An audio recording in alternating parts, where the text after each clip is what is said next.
Welcome back to Only Talk Sports. We talk sports every single day, or at least we try to. I'm your host, Jeffrey, and subscribe to the channel if you like sports content. Hit that notification bell so you never miss another video. Now, on Wednesday night in the SEC, there's a top 10 showdown in college basketball with the Alabama Crimson Tide traveling to the Tennessee Volunteers. Who do I think is going to win this game? Let's break it down. Now, Alabama's the #1 team in college basketball right now, and Nate Oats has done a fantastic job this season, and the Crimson Tide are 22-3 and 12-0 in the SEC this season, and they almost feel like they're a basketball school now, even though that's clearly not the case. Alabama's still a football school, but Alabama's having a great season in college basketball this year. And you look at their schedule this season, they've gotten great wins over North Carolina, Michigan State, and they won against Houston and Gonzaga. Those are all really solid wins for Alabama, which has helped stack their resume to be one of the top teams in college basketball. And their losses this year, they've only lost to UConn, Gonzaga, and Oklahoma. UConn and Gonzaga aren't bad losses. The Oklahoma one was kind of tough, but it was in the Big 12 SEC Challenge in a non-conference game, and sometimes slip-ups happen. But overall, Alabama's been fantastic this season, and they've overperformed all expectations, what people thought they were going to be coming into this season. A lot of people thought the Crimson Tide would be good, but not a #1 team. Brandon Miller's been a big reason why Alabama's been so good. He's averaging 18.8 points per game and 8.2 rebounds per game. He's a freshman phenom. He's going to be a one and done, and he's going to be a top 10 draft pick in the upcoming NBA draft this season. And Brandon Miller was a big get for Nate Oats out of the high school ranks. He was a 5-star freshman for a reason, and he's so talented. He's a really tall player that can shoot threes, and he's good off the bounce, and he's really good at defense. He just does everything so well for Alabama, and he's definitely led their team this season. And Mark Sears is averaging 14 points per game, 3.8 rebounds per game, and 2.8 assists per game. He's been a great transfer from Ohio for Alabama, and it's awesome when you can get a player from the mid-major ranks to come up to the Power 5 and play at a high level, and that's exactly what Nate Oats has gotten in Mark Sears. Noah Clowney's been the other great freshman for Alabama this season. He's averaging 9.8 points per game and 8 rebounds per game. He's a really solid player, and he plays really well. Besides Brandon Miller, he's a great rebounder. His offensive game is a bit up and down this season, but when he's locked in on the defensive side of the ball, his offense really comes to him in games. Jaden Browley's averaging 7.9 points per game and 3.4 assists per game. He's been really solid this season, and Namari Burnett is averaging 7.9 points per game and 2.3 rebounds per game. Namari Burnett's been hurt most of this season, but he's back now, and that's really going to help out Alabama toward the tail end of the season. And Javon Quinterly's been coming off the bench, and he's averaging 7.3 points per game and 3.4 assists per game. He's not playing as well as he did last year because he did get hurt at the end of last season, and that's really hurt his playing ability, but he's still a really solid player, and he's giving Alabama really good minutes off the bench this year. And Alabama on offense is averaging 83.4 points per game, and on defense they're only giving up 68.7 points per game. That is a recipe for success, and that's exactly why Alabama is the #1 team in the country right now, because when you can score over 80 points per game and you're giving up less than 70 points per game, on average, it's very tough to beat a team like that. And Alabama is one of the best teams in college basketball this season because their offense and their defense has been consistently good all year.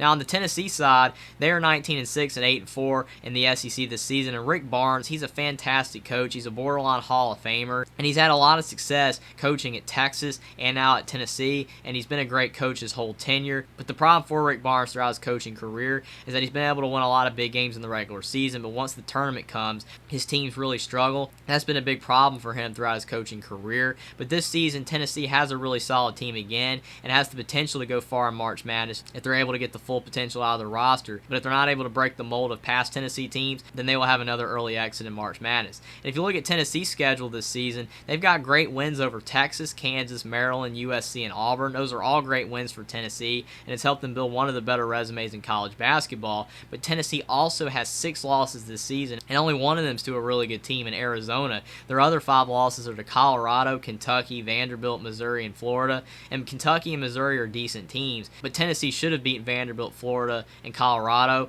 And obviously slip-ups do happen even for great teams like Alabama losing to Oklahoma. But Tennessee is a very inconsistent team. They play a lot better in big games, and they have struggled this season against a lot of opponents that they should have beaten. So if Tennessee can get the consistency down pat, they can still be a great team. Santiago Vescovi's averaging 12.2 points per game, 4.3 rebounds per game, and 2.7 assists per game. He's been at Tennessee for a few years now, and he's been a really solid player throughout his tenure at the Volunteers. He's a great player, and he does a lot of things well on the offensive and defensive side of the ball. He also averages 2 steals per game, so there's not really a weakness to his game, and he's the best all-around player that Tennessee has. Zakai Ziegler is averaging 10.8 points per game, 3.1 rebounds per game, and 5.4 assists per game. game. He really runs the Tennessee offense well. He's a great passer, and he sets up his teammates at a high level, and he's also gotten a lot better at scoring this year. Olivier Nakamoa is averaging 10.7 points per game and 5 rebounds per game. He's been a really solid player for Tennessee this year as well. Josiah Jordan-James is averaging 9.5 points per game and 5.3 rebounds per game.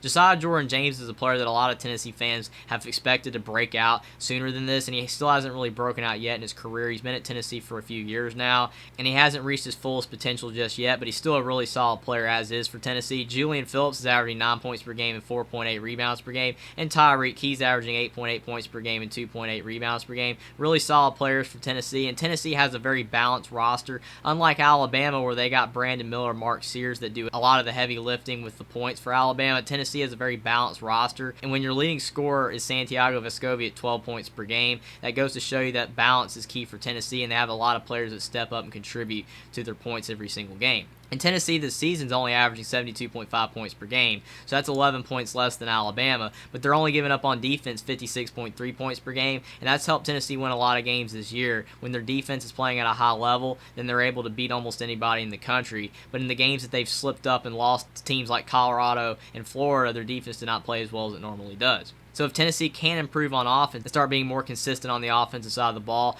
and still play their high level of defense game in and game out, then Tennessee can be a really good team this year. So who do I think is going to win this top 10 SEC showdown? I think that Alabama is the more talented team here. I think that Brandon Miller is a stud, and he's one of the best players in college basketball even as a freshman, and he's going to be a top 10 pick in the draft, and he's going to have a really good game because nothing rattles him. And even though this game's at Tennessee, and that's going to be tough with the environment that the Volunteer fans are going to provide in this game, I don't think Brandon Miller's going to have any issues with that because he's played in tough environments already this season and he's performed at a high level. Mark Sears is a great guard, and I think overall Alabama just has a really talented team and they've played well all season. And Nate Oats is a great head coach, and he's done a fantastic job with the Crimson Tide, and he's even gotten Alabama to the point where they're the #1 team in college basketball. But Tennessee, they have a really balanced team, and Rick Barnes, he does have more experience as a head coach than Nate Oats, and he has a really solid team that has balanced scoring, and no one really carries the heavy load for Tennessee, so other players can step up even in moments when they're struggling. You can get contributions from several other players on the team,